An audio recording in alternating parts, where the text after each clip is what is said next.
The governor has remained quiet on the unrest in D.C., only tweeting out a few comments, and it has been 23 days since he's publicly addressed the record-breaking number of COVID-19 cases and deaths in Arizona. But today, he made time for business leaders attending the Chamber of Commerce's annual legislative forecast luncheon. It was virtual this year, but included a sit-down between the governor and Chamber President Glenn Hammer, who had high praise for Arizona's top elected official. Governor, I just want to thank you for being a model of bringing us together. When you take a look at USMCA drought contingency plan, the way you've handled things in COVID-19, you've brought the state together. You've brought both parties together. It's a model. It's an inspiration. We will hear from the governor on Monday when he makes his State of the State address. He tweeted out these photos today showing him meeting with legislative leaders as he sets out his priorities for 2021. Our Claudia Rupsich spoke to a public policy expert about the issues everyday Arizonans will be listening for. Monday, Governor Doug Ducey will deliver his annual State of the State address from his office in the state capitol.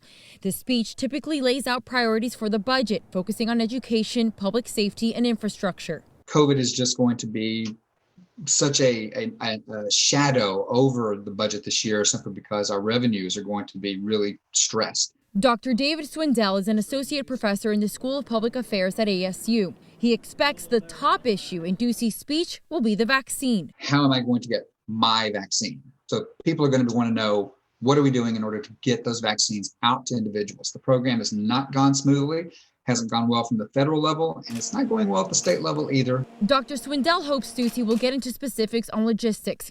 What will be different in the next few weeks to carry out the distribution? He also hopes Ducey will encourage people to participate, the only way to control the virus. What do we do once we do have this under control later this year, and how do we get the economy rolling again? We've taken an enormous hit, particularly in tourism, as you can imagine. Education, particularly getting kids safely back in schools, will also be a big topic. Districts across the state have been grappling with a seemingly impossible choice as cases rise to stay open or go virtual. Getting kids back to school with teachers and staff being protected.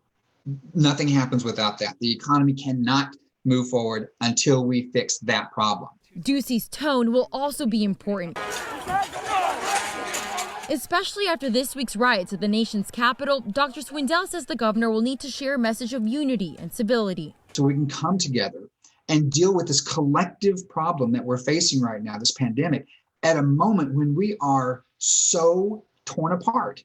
And so he's really got to rise above some of the petty politics that we are just inundated by right now and try to bring Arizonans together. Dr. Swindell expects Ducey to also touch on topics of law enforcement and infrastructure.